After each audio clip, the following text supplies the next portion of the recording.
The book of Isaiah is the best collection of all of these chapters about what God wants for us. He wants us to trust his inspired word. He wants us to see him as powerful, hour 10, through theology. He wants us to know he has the future all mapped out. He wants us to understand how powerful the gospel message is. And then he wants us to go through a world of hurting people, representing God, resting because we know him, and denying ourselves. That was last hour. This is an exciting hour. Paradise is coming.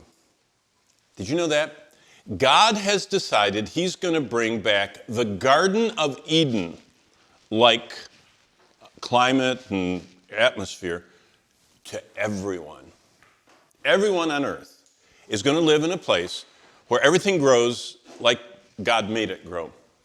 When they do coal mining, black coal that you heat with and they use to make iron foundries and everything, when they go into coal mines, ferns, little plants that we have, I don't know whether it's season for ferns, but they have big leaves and they're about this high, about that wide.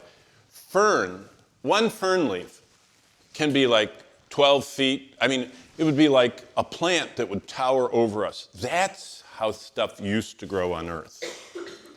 Trees. I mean, when you look at the sequoia trees or any of the giant trees that some of them are hundreds of feet high, that was what the earth was like. Everything grew.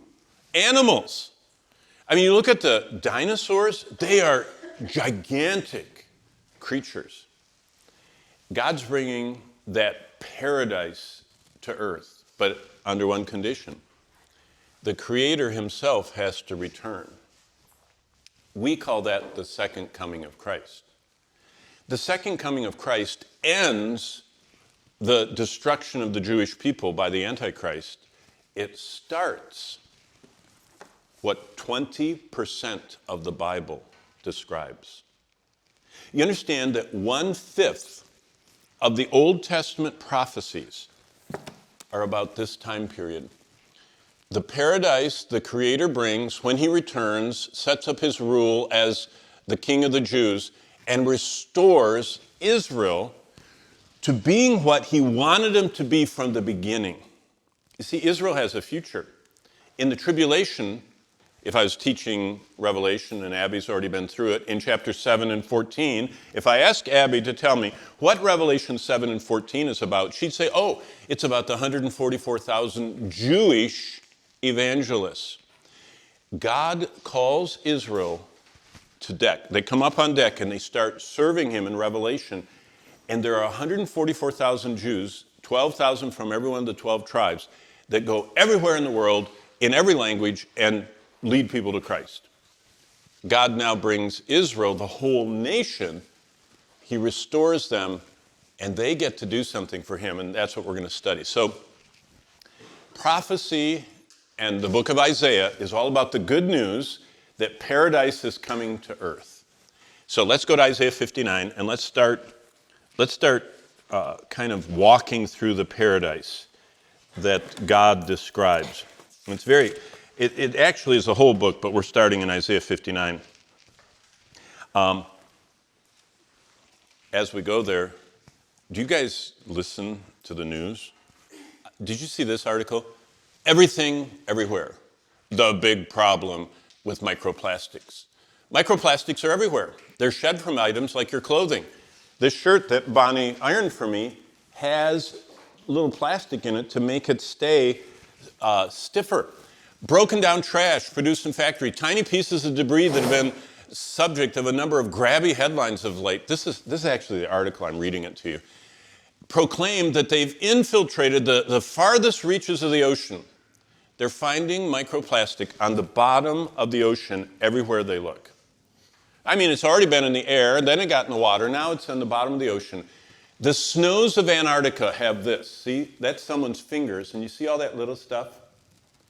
And that little stuff, when it gets ground down smaller and smaller,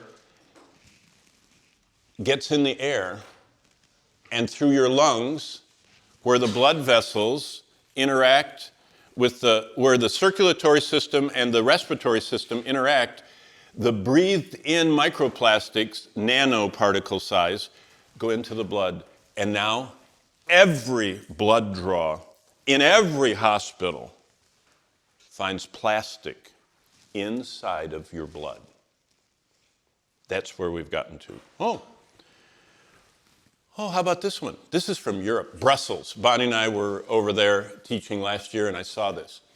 PFOS and PFOAs are found, this was supposed to be encouraging, are found in soil samples, but not in water or vegetables.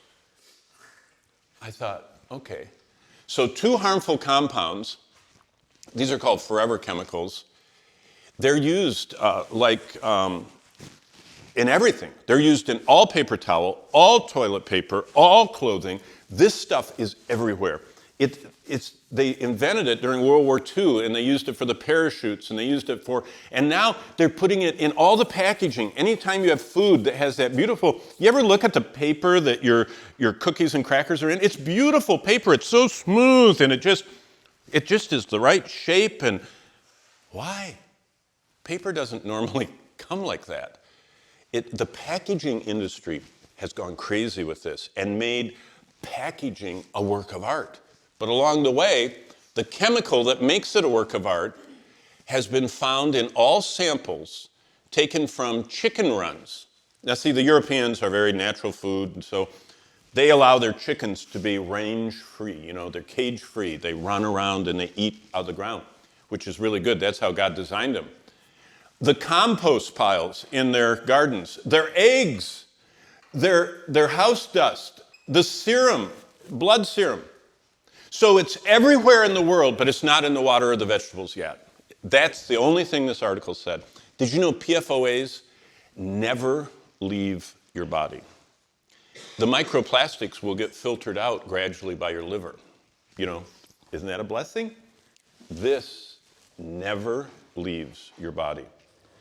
And this PFOA stuff, it is deadly poison.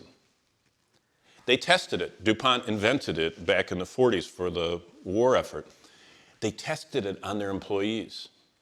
They gave them PFOAs in cigarettes to smoke. Everyone died from ingesting those chemicals. So, well, that's comforting. At least they're not in the water or the vegetables yet. But what is in the water? I thought this was great. The British Guardian paper sent a team, and they went everywhere in America in a motorhome. I mean, wouldn't you like a job like that, to be paid a lot of money and drive all over America in a motorhome? That's a great big, vehicle. And they went from coast to coast, top to bottom. It took them 9 months, and they just, everywhere they went, they would go to restaurants. They say, "Can we have a glass of water?" And they'd take the glass of water, and they'd run back to their trailer, dump it in. It was actually a laboratory. And they would sample, see all the glasses?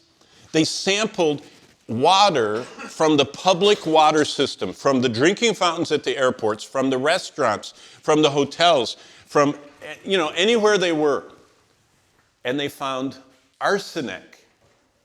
What's arsenic? It's poison. If you want to kill someone, you put arsenic, and the Romans did it all the time.